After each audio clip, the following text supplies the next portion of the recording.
Sehingga pertanyaannya saya ulang, kalau gitu, Anda setuju nggak kalau saya katakan bahwa kalau gitu, sekarang tuh menjadi tidak relevan lagi atau tidak menjadi sebuah kebutuhan yang prioritas untuk memiliki para penghafal. Karena kayak Anda aja tadi kan, begitu Anda lupa, Anda langsung klik keluar si Al Imran, si Al Maidah, si Az-Zariyat dan segala macam. Jadi what is the purpose? Apa manfaatnya bahwa ada banyak orang di Indonesia ini, di seluruh dunia menghafalkan Al-Quran? Ya aku setuju. Itu makanya aku ingin menyanggah opini Bang Ade tentang aku, yang mana Bang Ade bilang aku hafal Quran itu luar biasa. Karena bagiku jadinya itu biasa aja, karena tidak ada manfaatnya. Tidak ada manfaatnya. Tidak ada. Ini jika generasi ini anak-anak kita semua, generasi muda kita hafal Quran, tapi tidak diimbangi dengan wawasan sejarah, nggak diimbangi tentang sastra bahasa Arab, atau nggak diimbangi dengan pengetahuan tentang agama, bukan cuma dari akidah ya, tapi juga dari sisi sosiologis gitu, dari sisi politik dan segala macam. Terus buat apa? Generasi kita ke depannya ya cuma orang-orang yang bisa baca Quran aja, mungkin jago ngedal. Video tentang Kumaila. Yaitu diundang sama Ade Armando di dalam sebuah podcast, udah beberapa kalinya mungkin ini, atau mungkin baru dipublish sekarang gitu ya, saya nggak tahu. Soalnya bajunya kayak sama tuh kayak yang terakhir saya komentari, yang mengatakan atau membahas tentang Al-Quran. Jadi judulnya itu Al-Quran menghafalnya tidak ada guna. Ya. Nah si Kumaila ini karena dia itu dikatakan hafizah, jadi seolah-olah hafizah itu tahu semuanya. Kemudian mengkritisi Al-Quran dan mengkritisi agama Islam. Jadi banyak warawiri di podcast-podcast orang-orang bodoh ya. Nah sebetulnya gimana ya? Kita musalamah dulu ya. Kalau baca Al-Quran itu tidak ada gunanya, jadi ini kontradiksi di antara pikiran mereka sendiri. Jika menghafal Al-Quran itu tidak ada gunanya, ya terus ngapain ngundang-ngundang Kumaila terus dibawa-bawa hafal Quran. Berarti kan minimal ada guna buat marketing kemurtadan gitu ya. Gak ada gunanya tapi kok dibawa-bawa. Kalau gak ada gunanya jangan dibawa, lol. Aduh, nih sekarang saya bingung jadi apa Kumaila itu Gurgem betina, apa si Gurgem itu jadi Kumaila jantan ya. Soalnya saya lihat Kumaila ini lebih parah daripada si Gurgem sekarang omongannya itu. Ini ala kulli halin ya, dites dulu Kumaila itu hafalannya bagaimana. Dan memang kalau jujur ya, hafalannya ya secara hafalan, saya tidak mengatakan secara bacaan, hafalannya ya bagus. Buat ukuran orang yang mungkin sudah lama nggak murojaah ya. Jadi Al-Quran itu tatkala dia dihafal selesai setoran An-Nas, itu sebetulnya adalah titik awal menghafal. Nah, karena hafalan Quran itu kalau tidak dijaga ya hilang itu. Nah kalau misalkan untuk menjaganya murojaah, kalau mau sehari khatam itu ya mungkin harus 4 atau 5 jam ya. Susah memang menghafal Al-Quran itu, sulit. Dan itu adalah impian. Buat saya itu impian. Jadi kalau dikatakan menghafal Al-Quran ini tidak ada gunanya, Masya Allah. Ini kita bahas ya. Jadi di antara yang pertama kali dibahas sama si Kumaila itu, tidak ada perintah menghafal Al-Quran. Jadi Rasulullah itu tidak memerintahkan untuk menghafal Al-Quran.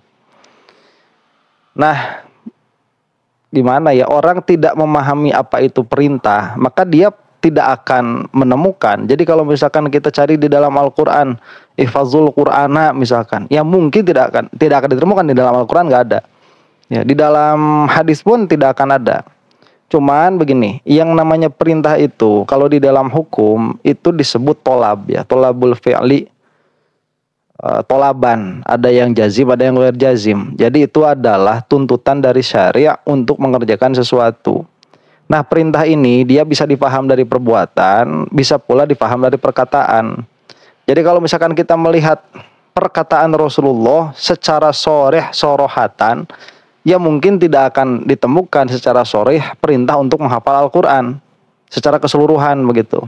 Tetapi apabila difahami dari perbuatan Rasulullah Shallallahu Alaihi Wasallam dan itu adalah bagian daripada memahami agama, maka kita akan menemukan perintah itu. Ya Rasulullah sendiri hafal, kemudian yang hafal Al-Quran itu dipuji, kemudian Rasulullah Shallallahu Alaihi Wasallam itu menyuruh para sahabat untuk menuliskan, berarti itu adalah perintah untuk menjaga. Lah menjaga Al-Quran itu bisa dengan tulisan, bisa dengan hafalan.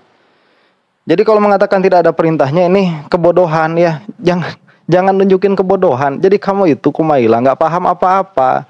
Kalau misalkan kamu tadi mengatakan menghafal Al-Quran itu tidak ada gunanya, ya memang buat kamu mah nggak berguna begitu. Buat kamu itu nggak berguna. Kenapa? Ya jadinya kayak gitu. Baru hafal Quran udah kayak ngerti agama aja. Jauh itu ya, masih jauh. Kemudian dia juga bilang ya, jadi ala kulli halin lah. Ada khilaf di dalam Al-Quran itu. Dulu itu dialeknya macam-macam turunnya, kemudian bukan turunnya, dibacakannya itu dialeknya macam-macam, kemudian tidak ada penamaan surah dan lain sebagainya. Nah ini harus diketahui ya, Al-Quran itu ada beberapa qiraah. Itu qiraahnya ada sab'ah, ada 7 ya. Sebagian yang 3-nya lagi jadi qiraah asyroh, itu ada khilaf. Yang sisanya itu syadz ya, qiraah syadz. Jadi dalam pengertian dia tidak bisa dipakai di dalam sholat yang syadz itu, tetapi dia bisa dipakai untuk menafsirkan lafaz yang dianggap sulit di dalam memahaminya karena i'rab atau lain sebagainya.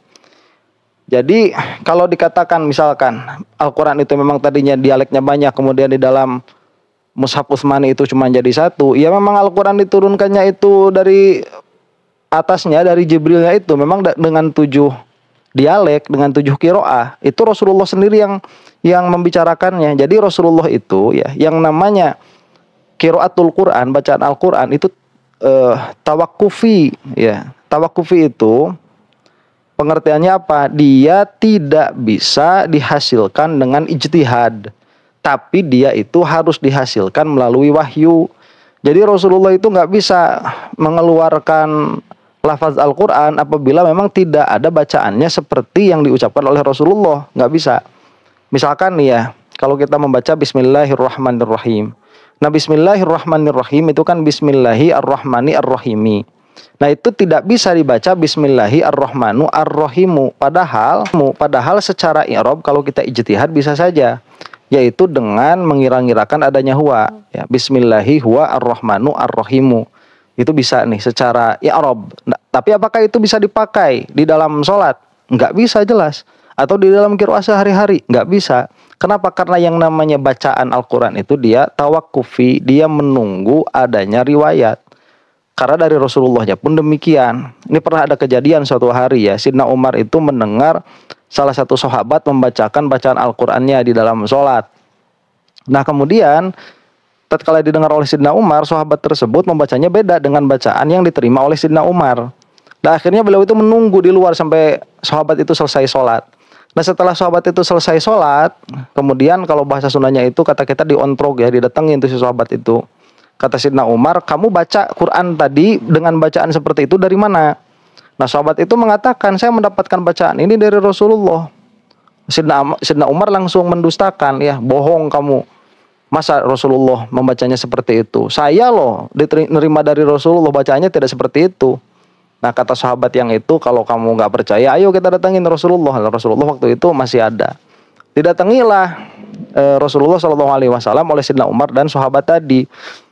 Setelah didatangi Rasulullah SAW, kemudian dikonfrontasi.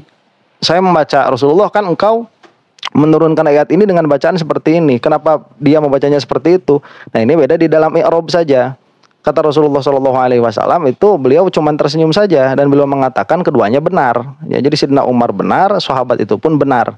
Kenapa? Karena Al-Quran memang diturunkan dengan 7 qiraah begitu. Itu udah dari sananya kayak gitu. Jadi bukan khilaf yang ijtihadi.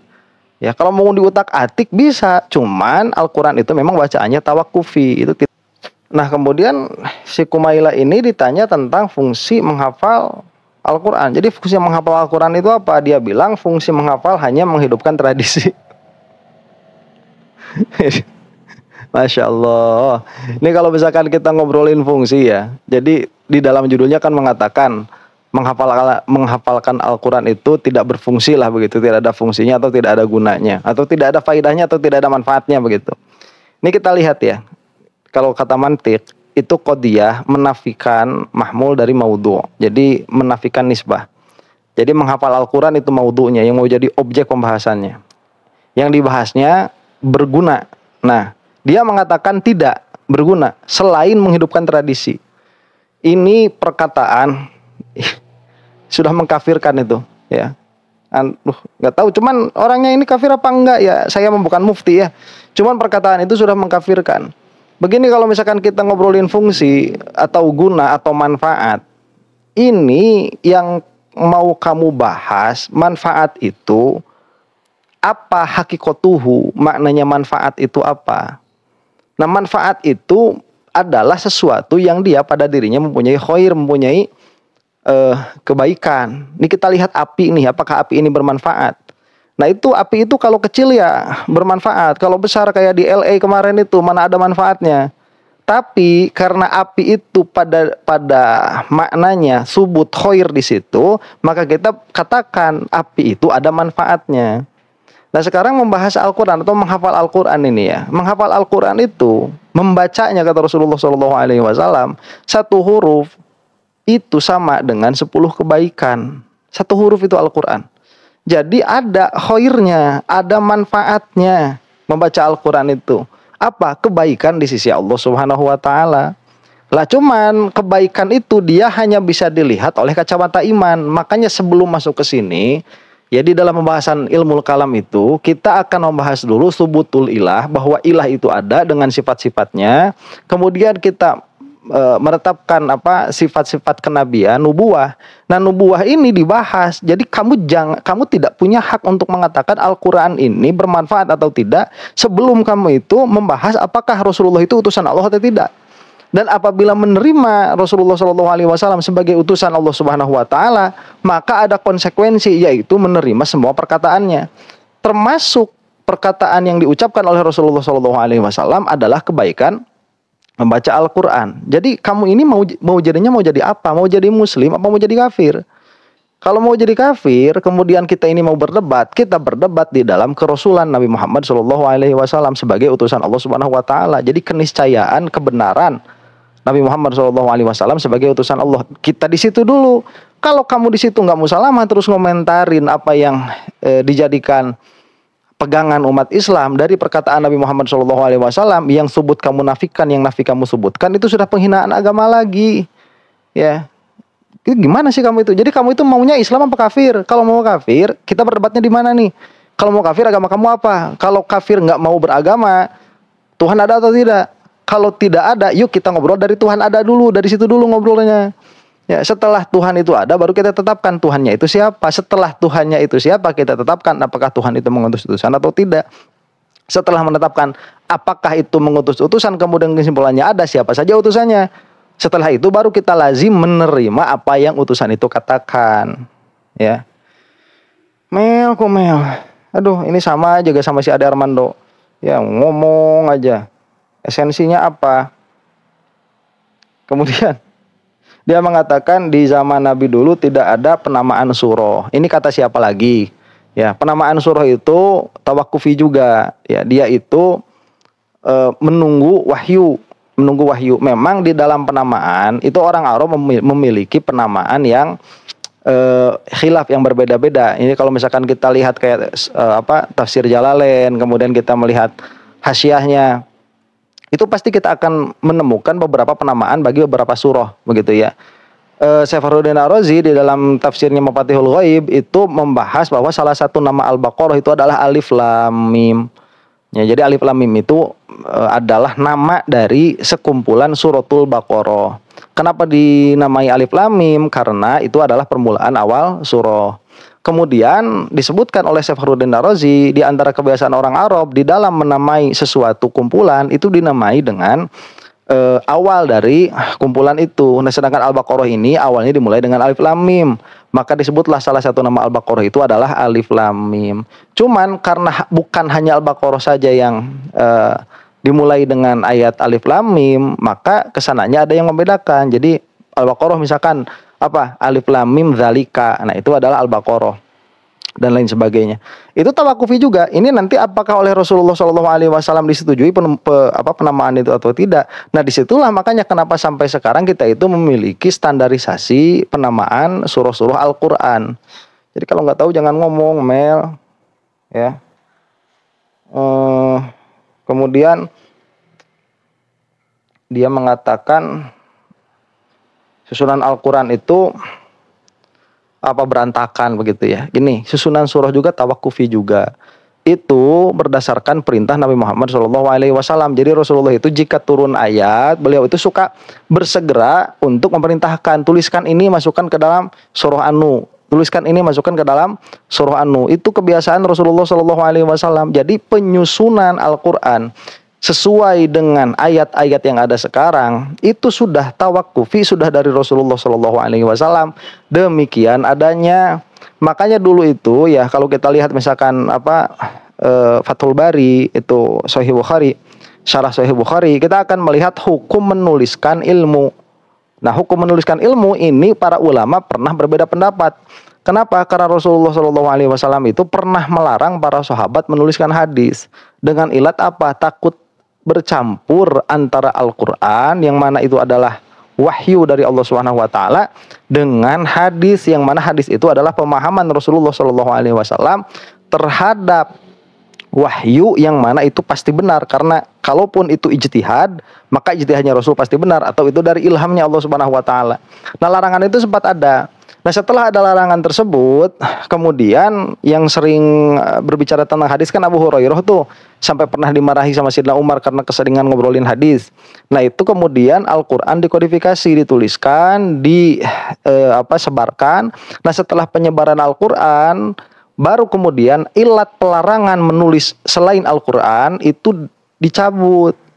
Ya, karena hukumnya itu kan lihat kepada ilatnya, sedangkan ilat takut bercampur antara hadis dengan Al-Quran sudah hilang. Kenapa? Karena Al-Quran sudah dikodifikasi dengan lengkap. Lah akhirnya bolehlah menuliskan hadis, maka keluarlah kitab-kitab hadis sebagaimana yang kita lihat sekarang. Makanya kita nggak bakalan lihat di Sayyidina Abu Bakar ada kitab hadisnya. Enggak, karena memang dulu itu pernah khilaf penulisannya itu. Dan kalau kamu mengatakan bahwa susunan Al-Quran itu berantakan, itu karena kamu nggak paham bahasa Arab saja, ya. Karena ilmu kamu, pengetahuan kamu tidak seluas para ulama. Ini kalau kita lihat tafsir lagi, misalkan kita lihat tafsirnya Syekh Fakhruddin Ar-Razi, itu selalu ada pembahasan munasabatul ayah bima qablaha. Jadi ada ada persambungan ayat ini dengan ayat yang sebelumnya. Jadi meskipun secara zahir itu tidak ada persambungannya, tetapi kalau kita melihat secara dalam dan faham thariqatul ijaz di dalam Al-Quran, kita akan bisa melihat persambungan antara satu ayat dengan ayat yang lain. Baca misalkan tafsirnya Syekh Fakhruddin Ar-Razi Mafatihul Ghaib, atau lihat tafsirnya Hadaiqur Ruh war Raihan. Nah, itu pasti ada munasabatul ayah bima qablah, itu pasti ada. Kalau di dalam kitab-kitab tafsir yang tipis, yang kamu nggak tahu kalau ngaji tafsir itu tafsirnya yang mana, Mel. Cuman kalau kamu itu baca tafsirnya yang tebal-tebal itu pasti ada. Dan saya yakin kamu nggak bakalan punya akses ke sana ya. Pemahaman agama kamu itu berantakan. Kamu harus belajar nahwu sorof dulu gitu. Karena ya itu ngafalin Al-Quran, kemudian bilang Al-Quran nggak ada manfaatnya, kewalat kamu, nggak dikasih lagi ilmu sama Allah Subhanahu Wa Taala. Ya, tobat aja, tobat. Jadi kalau lihat tafsir-tafsir yang tipis seperti tafsir Jalalain nggak bakalan ketemu munasabatul ayah bima qablah, itu nggak bakalan ketemu.